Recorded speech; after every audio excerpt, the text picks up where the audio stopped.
Hey guys, we're in video number 3. So where we left off, we were just talking about the Republic and the Roman um, area. So we talked about how they had 3 branches of government set up very similar to what we have, except with kind of different names. So instead of having a president, we have a council. Instead of having representatives, we have tribunes. Instead of having Supreme Court judges, we have praetors, okay, and so forth. So we said as time went on, the government itself did become a little bit more equal, okay, that patricians and plebeians both had a voice in government. But we did say even though in the government they were equal, okay, patrician families tended to still be those that ruled, okay, the Roman Republic, and the plebeians did not, okay, and that's going to come to cause some problems in the future. Okay, so as we're looking at this, okay, in the Republic, they did have something that we don't have. So the Roman Republic, knowing that this is a time where people are really advancing to take over land, they still thought that it was really important where if they were invaded by an enemy nation, that they needed a strong leader, not 2 councils that had to like debate back and forth and then go to the legislative branch and so forth, but one leader that made all the decisions without asking anyone else. So in the Roman Republic, they created something called the office of dictator. Okay, if we look at dictators today, we tend to think of dictators as really mean and harsh in for full control. Okay, so these dictators weren't mean and harsh, okay, but they did have that full control when they were appointed dictator. Okay, so how the office of dictator worked. Okay, during a difficult or a dangerous time, when they're being invaded or they needed that strong leader just to make decisions, the councils would step down for a temporary time period, and the Senate would then appoint a dictator, okay, to rule the Roman Republic to get them through this dangerous time. Okay, during this dangerous time, the dictator had full control. Okay, after this crisis was over, so after enemy nations, left or anything that was happening in the government stopped, okay, the dictators would give up all of their power and the councils would then be reinstated as the leader of the Roman Republic. One of the most famous dictators in Rome was a guy named Cincinnatus.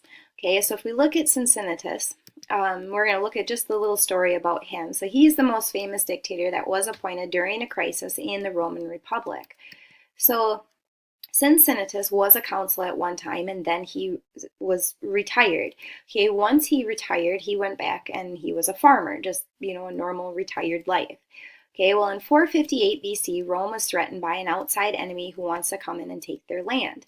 Okay, Rome needed a strong leader, okay, to make those decisions. So the Senate decides that Cincinnatus would be the guy for the job, so they appoint him as dictator. Okay, so messengers from the Senate went off to tell Cincinnatus of his new duty. Okay, so he was at his farm doing just his normal everyday stuff, and these messengers said, "You are now the new dictator. The Senate appointed you so." Okay, so he accepted this duty because that's his civic duty. He knows that that is one of the things that he has to do. So he creates an army. He led the army. He defeated the enemy. He went back to Rome. Okay, and once the whole thing was over, okay, it took a whole 16 days to do this, he went back to his farm and carried on with his everyday life.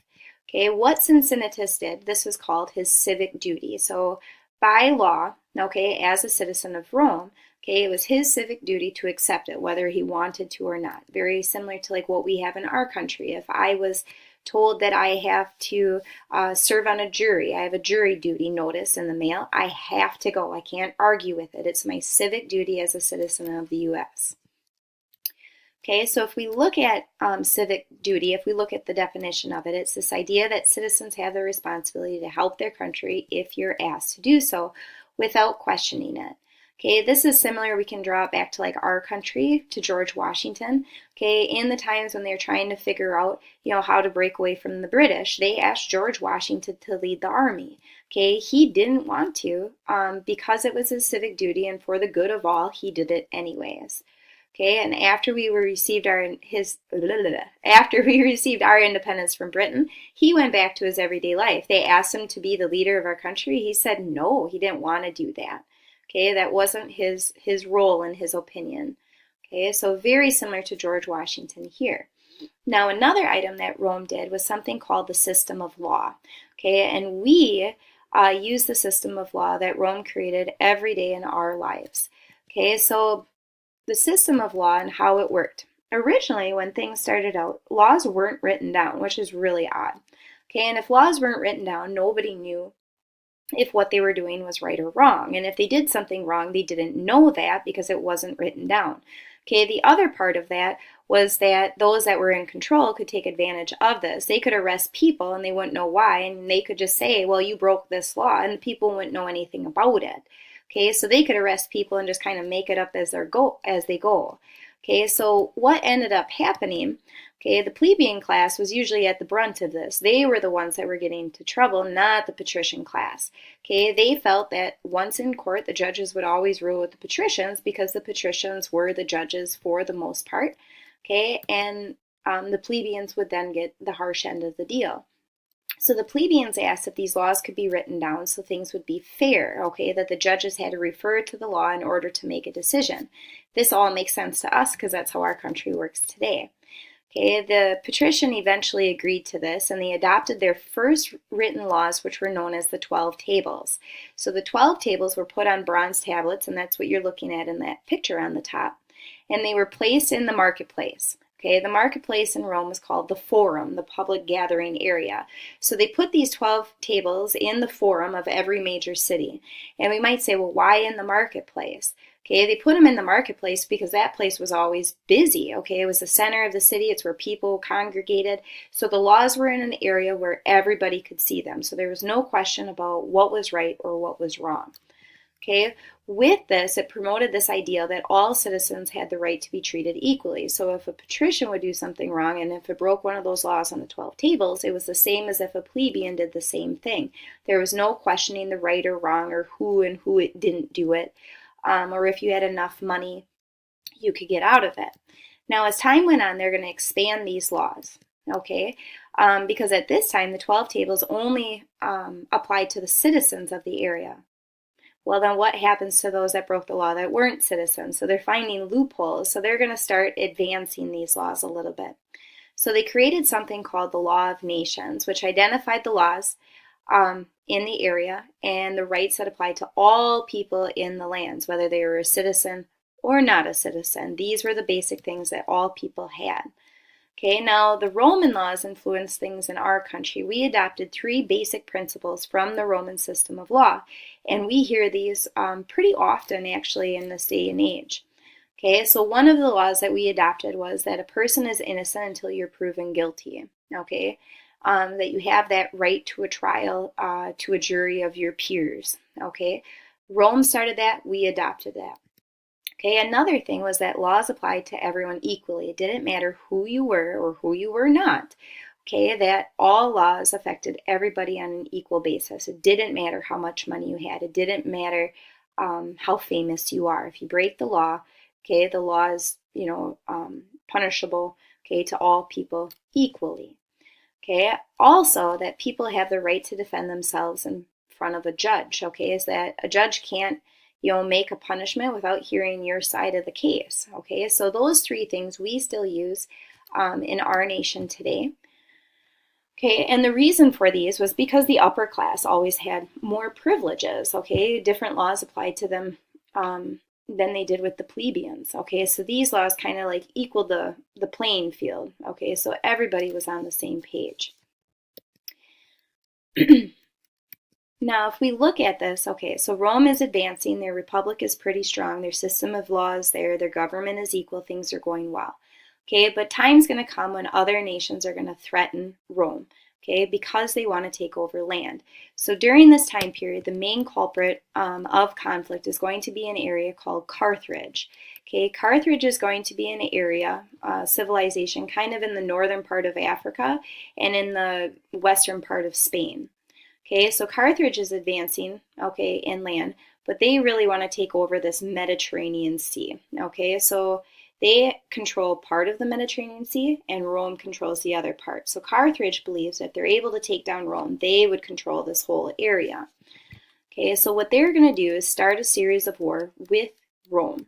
Okay, there's going to be three wars that occur between these two areas. Two of them Carthage starts and one Rome starts. Okay, these wars take up a time period about 120 years. This map is just showing the proximity of the two areas. So we can see where the Roman Republic is, so it's the boot of Italy there, and we can see what Carthage has. Okay, so Carthage is everything in the purple, okay, and Rome is the area in red. So Carthage is going to try to take down Rome. So the first Punic War, what's going to happen? Okay, Carthage is going to try to take over areas, okay? Rome first takes over Sicily, which is that island on the boot, okay? Carthage is going to come with their strong navy and they're going to try to protect this area, okay? Rome has a really strong army but no navy, so now what do? Rome's going to go out and they're going to try to figure out how to create a navy very quickly, okay? So what Rome's going to do, they're going to copy, okay, the Carthage navy because the Carthage navy is so strong. Okay, so they're going to copy the same concept of their ships, but they're going to add one feature that's going to give them the advantage in this first Punic War. Okay, so the one innovation or one addition that they made was a small movable bridge on the front of their ship. So they have the ship, okay, which is large and equipped with lots of men. Okay, but then on the front of the ship, they're going to have a bridge, okay, that flops down usually when they're moving. But once they get close to their enemy vessel, they can flop the bridge out and their men can go across and board the enemy ship. So essentially they can take this sea battle and turn it into a land battle and fight man to man. Okay, the people of Carthage could not get onto the Roman vessels. Okay, so what we're going to see is that this advantage is going to allow Rome to win, okay, that first Punic War. Oh, we're stuck here. We're a little slow. Let's see. There it goes. Okay, so in 241, Rome devastates the Carthage navy. Okay, they're forced to give up Sicily. Okay, so Rome is going to gain land in this first area. On this side, what we're looking at are the movable bridge that they made. So on the bottom part, you can see the boat itself, which is exactly what Carthage had. Okay, and then we can see this movable bridge that they added on to the front. So with that nice little pulley system and a rope, they were able to flop that down and lock it on with that pin onto their enemy vessel, and then they could come across and take over. And I think we'll stop here for today. And we'll talk about the Second and Third Punic Wars in the next video.